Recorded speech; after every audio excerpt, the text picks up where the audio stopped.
파주의 통일동산에 자리 잡은 헤이리 예술마을은 비슷한 사례도 찾기 힘들 정도로 독보적인 전국 100대 관광지입니다. 헤이리 예술마을은 현대 사회에서 삶의 의미를 찾고자 하는 이들에게 하나의 영감을 제공합니다. 우리가 살아가는 동안 진정으로 중요한 것은 무엇인지, 어떻게 하면 우리 삶에 더 깊은 만족과 의미를 가져올 수 있는지에 대해 다시 한번 생각해 보게 만드는 거죠.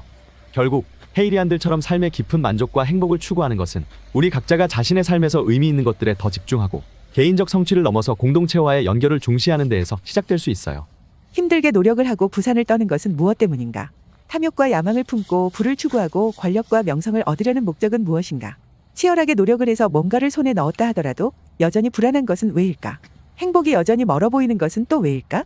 우리가 왜 사는가에 대한 답을 못 찾기 때문은 아닐까? 혹은 우리 영혼의 안식처인 공동체가 무너지고 있기 때문은 아닐까? 젊을 때는 일과 사랑만 있으면 좋겠다. 하지만 사람은 궁극적으로 내게 꼭지점이 없으면 삶의 정체성을 찾기 어렵고 생의 의미를 발견하기도 어렵다. 편안히 눈을 감기 위해서는 삶의 보람도 중요하지만 죽음의 보람이 더욱 절실해진다. 그래서 4가지 꼭지점들인 일과 사랑 외에 자기 자신을 찾고 공동체를 구하게 되는 것이다. 그 중에서도 가장 중요한 것이 사람에 따라서는 종교를 꼽기도 하지만 공동체다. 하나의 공동체가 유지되기 위해서는 이를 묶는 끈이 있어야 한다. 지역, 언어, 혈연 등이 눈에 보이는 끈이라면 구성원 간의 연대감은 보이지 않는 끈이다. 그런데 이 보이지 않는 끈이 문제다. 자기가 현재 사는 집을 최후의 안식처로 여기는 사람들이 적다는 것은 차라리 부수적인 문제다. 같은 땅, 같은 아파트에 살지만 공동운명체라는 생각이 없기 때문에 사람들은 그 안에서 전혀 다른 생각들을 하며 싸우고 헐뜯기 일수다. 어느 사회든 구성원들은 개인 이익의 극대화를 위해 애쓴다.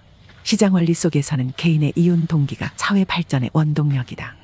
그러나 사회가 각자의 이익을 위해 싸우는 장소만은 아니다. 그게 전부라면 그 사회는 무너질 수밖에 없다. 바로 공동체가 중요한 이유다.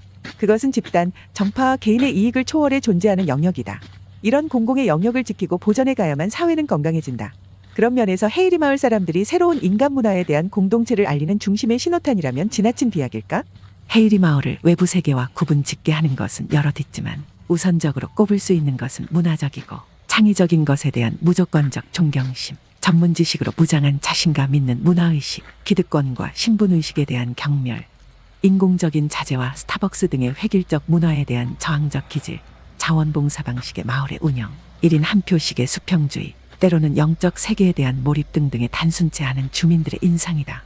2000년 초 화가, 건축가, 조각가, 작가, 서예가, 문인, 출판인, 음악가, 연극인, 영화감독, 영화배우, 방송인, 가수, 의사, 교수, 국회의원, 기자, 평론가 등 다양한 직업을 가진 문화를 사랑하는 사람들이 파주 통일동산의 헤일이라는 작은 마을에 하나 둘씩 들어와 집을 짓고 살기 시작했다. 그리고 그들은 부르주아의 자본주의와 보헤미안의 자유분방함을 조화시켜 새로운 문화를 탄생시켰다.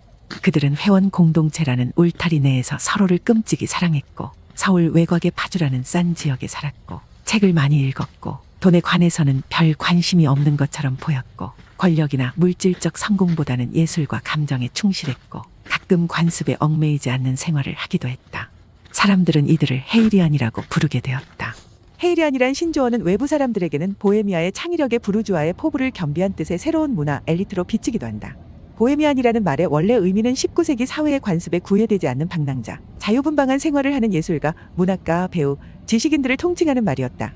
헤이리안은 과거의 엘리트에 저항하며 자란 교육받은 사람들이지만 그 자신들 또한 한국의 전통적인 중상류층으로서 교육을 많이 받은 엘리트라는 것이 특징이다.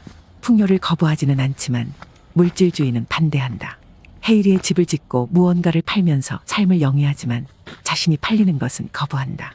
본능적으로 반기득권적이지만 이제는 자신들이 새로운 기득권층이 되었음을 잘 알고 있다.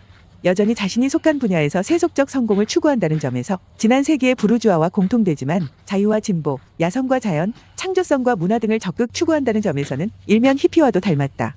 부르주아의 합리성 그리고 보헤미안적 자유와 상상력을 조화시킴으로써 헤이리안들은 정치와 경제보다는 문화를 통해 자기를 표현하고 사회를 혁신시키려고 한다. 헤이리안들에게 비즈니스는 자신이 사랑하는 무엇인가를 하는 것이다. 삶은 확장된 취미이며 자기 개발은 그들에게 가장 중요한 덕목이다.